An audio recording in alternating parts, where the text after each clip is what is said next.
Hello दोस्तों, स्वागत है आप सभी का आपके अपने यूट्यूब चैनल सक्सेस मेरा 2.0 पर। तो दोस्तों, आज हम पढ़ने वाले हैं एएलपी टेक्नीशियन में आने वाले 20 महत्वपूर्ण साइंस से संबंधित प्रश्न और इनसे रिलेटेड फैक्ट के बारे में भी। तो बिल्कुल भी स्किप ना करें और लास्ट तक बने रहें। और अगर आप हमारे चैनल पर नए हो तो सब्सक्राइब कर बेल आइकन को दबा लें। और लास्ट में मैं आपसे क्वेश्चन भी पूछूंगा जिसका आंसर आपको कमेंट बॉक्स में बतानी है। साथ ही आप हमारे टॉप 20 क्वेश्चन में कितना अटेम्प्ट कर पाते हो वो कमेंट बॉक्स में जरूर लिखेंगे। तो चलिए स्टार्ट करते हैं। हमारा आज का पहला सवाल है, मेंडलीव की आवर्त सारणी की खोज के समय निम्न में से किस तत्व समूह की खोज नहीं हुई थी। और दोस्तों, किसी भी प्रश्न का उत्तर अगर आपको पहले से मालूम हो तो कमेंट बॉक्स में जरूर लिखेंगे। तो इस प्रश्न का सही उत्तर हमारा क्या हो जाएगा?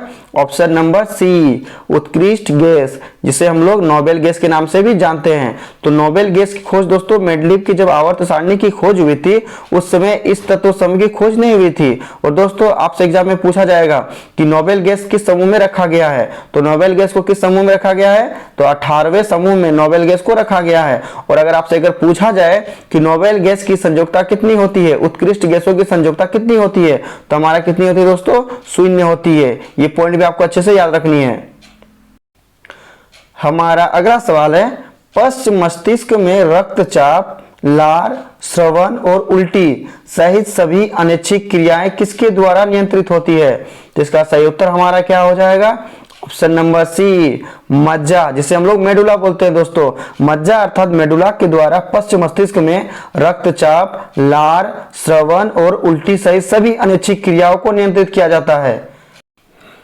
हमारा अगला सवाल है, निम्नलिखित में से कौन एक खाद्य श्रृंखला में पोषी स्तरों की संख्या को सीमित करता है? इसका सही उत्तर हमारा क्या हो जाएगा? और दोस्तों, आज हम जो आपसे टॉप 20 क्वेश्चन डिस्कस कर रहे हैं ये सारे के सारे इंपॉर्टेंट और 100% रियल आपके एग्जाम में आने वाले प्रश्न हैं। तो सभी प्रश्नों को अच्छे से देखेंगे और उन्हें याद करेंगे। साथ ही लास्ट तक बने रहें। अगर आप हमारे साथ लास्ट तक बने रहते हो तो ये आपके एग्जाम के लिए बहुत ही यूजफुल होगा। तो इसका सही उत्तर हमारा क्या हो जाएगा? ऑप्शन नंबर सी, उच्च पोषी स्तरों पर उपलब्ध ऊर्जा में कमी। चूंकि दोस्तों ये सारे प्रश्न आपके एग्जाम में आने वाले प्रश्न है दोस्तों, तो सभी प्रश्नों को आप अच्छे से याद रखिएगा। तो इस 3 नंबर का क्वेश्चन में हमसे पूछा गया था दोस्तों कि कौन एक खाद्य श्रृंखला में पोषी स्तरों की संख्या को सीमित करता है। तो इसका सही उत्तर हमारा हो जाएगा उच्च पोषी स्तरों पर उपलब्ध ऊर्जा में कमी। हमारा अगला सवाल है, ओजोन संकेंद्रण को मापने के लिए सबसे आम इकाई क्या है? तो दोस्तों, ओजोन परत को मापने के लिए सबसे आम इकाई क्या है? इसका उत्तर आप हमें कमेंट बॉक्स में लिखेंगे। ये बहुत ही इंपॉर्टेंट प्रश्न है। तो इसका सही उत्तर हमारा हो जाएगा ऑप्शन नंबर ए, डॉप्सन की इकाई। डॉप्सन इकाई का प्रयोग ओजोन परत को मापने के लिए किया जाता है। हमारा अगला सवाल है, प्रकाश का तरंग सिद्धांत किसके द्वारा प्रतिस्थापित किया गया था? तो प्रकाश के तरंग का सिद्धांत किसने दिया था? तो इसका सही उत्तर हमारा हो जाएगा ऑप्शन नंबर बी, हाइगेंस के द्वारा। हाइगेंस ने प्रकाश के तरंग का सिद्धांत दिया था। हमारा अगला सवाल है, अमीबा में भोजन का पाचन कहाँ होता है? चूंकि दोस्तों अमीबा एक कोश के जीव है, तो इसमें पाचन कहाँ पर होता है हमारा? तो इसका सही उत्तर हमारा हो जाएगा ऑप्शन नंबर ए, अन्नधानी में। और कुटपाथ से दोस्तों वो क्या करता है? भोजन को वो पकड़ता है और पाचन अन्नधानी में होता है। हमारा अगला सवाल है, मानव के ऊतकों में ऑक्सीजन की कमी होने के कारण पाइरुवेट अम्ल किस कोशिकांग के भीतर लैक्टिक अम्ल में बदल जाता है? तो इसका सही उत्तर हमारा क्या हो जाएगा? Option number C, mitochondria. और दोस्तों ये बहुत ही इंपॉर्टेंट प्रश्न है। तो मानव के ऊतकों में ऑक्सीजन की कमी होने के कारण पाइरुवेट अम्ल किस कोशिकांग के भीतर लैक्टिक अम्ल में बदलता है? तो माइटोकॉन्ड्रिया के अंदर। हमारा अगला सवाल है, हाइड्रोफोबिया रोग का कारक कौन है? और दोस्तों, अगर आप हमारे चैनल पर नए हो तो सब्सक्राइब कर लेंगे, और जिन्होंने भी अभी लाइक नहीं किए वो लाइक कर देंगे। तो इसका सही उत्तर हमारा क्या हो जाएगा? ऑप्शन नंबर सी, विषाणु। हाइड्रोफोबिया रोग का कारक विषाणु है। हमारा अगला सवाल है, इलाहाबादी सफेदा और लखनऊ 49 किस फल की किस्में हैं? और ये प्रीवियस ईयर में पूछा गया सवाल है। तो इसका सही उत्तर हमारा क्या हो जाएगा? ऑप्शन नंबर सी, अमरूद। इलाहाबादी सफेदा और लखनऊ 49 का संबंध किस फल से है? अमरूद के फल से है। हमारा अगला सवाल है, मानव शरीर में संक्रमण को रोकने में मदद कौन करता है? और दोस्तों ये बहुत ही इंपॉर्टेंट सवाल है, तो इसका सही उत्तर हमारा क्या हो जाएगा? Option number A, vitamin A. तो दोस्तों कहीं कहीं इसका उत्तर विटामिन सी भी देता है दोस्तों, तो अगर आपका विटामिन ए दिया रहेगा तो उस वक्त विटामिन ए सही होगा, और अगर आपका विटामिन सी दिया रहेगा तो विटामिन सी होगा। चूंकि दोनों एक साथ नहीं दे सकता दोस्तों, या ऐसे भी दे सकता है ए तथा सी, यानी अलग अलग दे सकता है या तो एक साथ दे सकता है। मानव शरीर में संक्रमण को रोकने में कौन मदद करता है? या तो विटामिन ए हो सकता है इसका सही उत्तर, या तो विटामिन सी भी इसका सही उत्तर होता है दोस्तों। दोनों में से एक दिया रहेगा या तो दोनों एक साथ दिया रहता है। हमारा अगला सवाल है, वायु उत्तक जिसे हम लोग एरेनकाइमा के नाम से जाना जाता है, कहां पाया जाता है? तो एरेनकाइमा कहां पाया जाता है? तो इसका सही उत्तर हमारा हो जाएगा ऑप्शन नंबर बी, हाइड्रोफाइट्स में। वायु उत्तक जिसे एरेनकाइमा कहते हैं दोस्तों, वो हाइड्रोफाइट्स में पाई जाती है। हमारा अगला सवाल है, शुक्र के वायुमंडल में निम्नलिखित में से कौन सी गैस सर्वाधिक मात्रा में होती है? तो शुक्र के वायुमंडल में कौन सी गैस सर्वाधिक मात्रा में पाई जाती है? जिसका सही उत्तर आप हमें कमेंट बॉक्स में बताएंगे, ये इंपॉर्टेंट सवाल है। तो इसका सही उत्तर हमारा क्या हो जाएगा?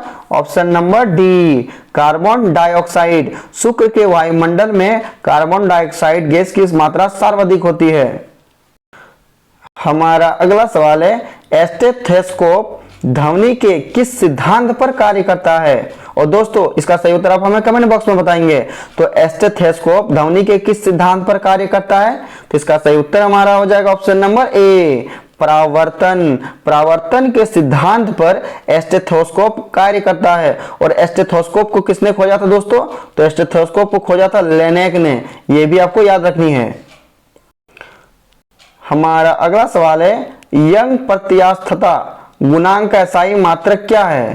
तो यंग प्रत्यास्थता गुणांक का SI मात्रक हमारा होता है ऑप्शन नंबर सी, इसका सही उत्तर हो जाएगा न्यूटन प्रति मीटर स्क्वायर। यंग प्रत्यास्थता गुणांक का SI मात्रक न्यूटन प्रति मीटर स्क्वायर है। हमारा अगला सवाल है, फ्लेमिंग के दक्षिण हस्त नियम जिसे हम लोग बोलते हैं राइट हैंड लॉ के अनुसार अंगूठा किसकी दिशा को निरूपित करता है? तो फ्लेमिंग के दक्षिण हस्त अंगुष्ठ नियम में दोस्तों अंगूठा किसकी दिशा को निरूपित करता है? तो इसका सही उत्तर हमारा क्या हो जाएगा? ऑप्शन नंबर ए, चालक की गति जिसे हम लोग मोशन बोलते हैं। फ्लेमिंग के दक्षिण हस्त नियम के अनुसार अंगूठा चालक की गति की दिशा को निरूपित करता है। हमारा अगला सवाल है, उत्प्रेरक की खोज किसने की थी? और दोस्तों ये इंपॉर्टेंट सवाल है, इसका सही उत्तर आप हमें कमेंट बॉक्स में बताएंगे। तो उत्प्रेरक की खोज किसने की थी? तो इसका सही उत्तर हमारा हो जाएगा option number A, Berzelius. Berzelius ने उत्प्रेरक की खोज की थी। हमारा अगला सवाल है, एक परमाणु में 20 इलेक्ट्रॉन है, इसकी सबसे बाहरी कक्षा में कितने इलेक्ट्रॉन होंगे? तो दोस्तों चूंकि हमारा बोला गया है कि परमाणु में कितने इलेक्ट्रॉन है? 20 है, तो क्या होता है हमारा इसी इसका 2 8 8 2 होता है दोस्तों। तो बाहरी कक्षा में हमारा कितना हो जा रहा है दोस्तों? 2 इलेक्ट्रॉन हो जा रहा है, यानी इसका सही उत्तर हमारा ऑप्शन नंबर डी हो जाएगा कि जब एक परमाणु में 20 इलेक्ट्रॉन होते हैं तो इसके बाहरी कक्षा में कितने इलेक्ट्रॉन होंगे? 2 इलेक्ट्रॉन होंगे। हमारा अगला सवाल है, निम्नलिखित में से कौन सा अम्ल लाल चींटियों में उपस्थित होता है? तो लाल चींटियों में कौन सा उपस्थित होता है दोस्तों अम्ल? तो इसका सही उत्तर हमारा हो जाएगा ऑप्शन नंबर ए, फॉर्मिक अम्ल। लाल चींटियों में फॉर्मिक अम्ल पाया जाता है। हमारा अगला सवाल है, सबसे भारी धातु कौन सी है? तो इसका उत्तर क्या हो जाएगा? कमेंट बॉक्स में लिखेंगे। तो सबसे भारी धातु हमारा इसका सही उत्तर हो जाएगा option number D, osmium. Osmium सबसे भारी धातु है। हमारा अगला सवाल है, और दोस्तों आज का हमारा ये अंतिम प्रश्न है। साथ ही आज हमने जो आपको टॉप 20 क्वेश्चन बताया ये सारे के सारे इंपॉर्टेंट और 100% रियल आपके एग्जाम में आने वाले प्रश्न हैं। तो सभी प्रश्नों को अच्छे से देखेंगे और उन्हें याद करेंगे। साथ ही दोस्तों लाइक कर जरूर कर देंगे दोस्तों, लाइक और सब्सक्राइब जरूर कर देंगे। साथ ही अपने दोस्तों को जो एलपी टेक्नीशियन की तैयारी करते हैं उन्हें शेयर भी जरूर कर दिया करेंगे। तो चलिए प्रश्न की ओर बढ़ते हैं। हमारा आज का अंतिम प्रश्न है, अग्निशमन यंत्रों में भरा सोडियम बाइकार्बोनेट घोल किससे क्रिया करके कार्बन डाइऑक्साइड बनाता है? और दोस्तों ये प्रीवियस ईयर में पूछा गया सवाल है, तो इसका सही उत्तर हमारा क्या हो जाएगा?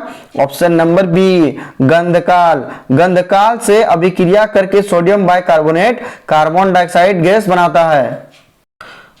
अब लास्ट वीडियो के क्वेश्चन का आंसर, लास्ट वीडियो में मैंने आपसे क्वेश्चन पूछा था कि निम्नलिखित अम्लों में से कौन सा खनिज अम्ल है, और इसका सही उत्तर ऑप्शन नंबर बी था, हाइड्रोक्लोरिक अम्ल। और लगभग सभी स्टूडेंट ने इसका सही जवाब दिया और मोस्टली स्टूडेंट इसके बारे में डिटेल्स में लिखा। तो मैं आपको फिर बोलूंगा कि क्वेश्चन के बारे में आपको जितना ज्यादा से ज्यादा पता हो उन्हें आप लिखा करो, क्योंकि जो चीजें आप लिख देते हो उन्हें आप कभी नहीं भूलते हो।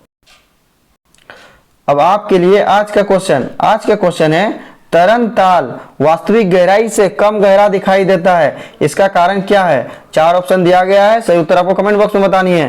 साथ ही आप हमारे टॉप 20 क्वेश्चन में कितना अटेम्प्ट कर पाते हैं वो कमेंट बॉक्स में जरूर लिखेंगे। और दोस्तों लाइक और शेयर जरूर कर दिया करेंगे, जो भी आपके दोस्त एएलपी टेक्नीशियन की तैयारी करते हैं उन्हें शेयर जरूर कर दिया करेंगे। तो चलिए मिलते हैं नेक्स्ट वीडियो में, तब तक के लिए बाय बाय, टेक केयर।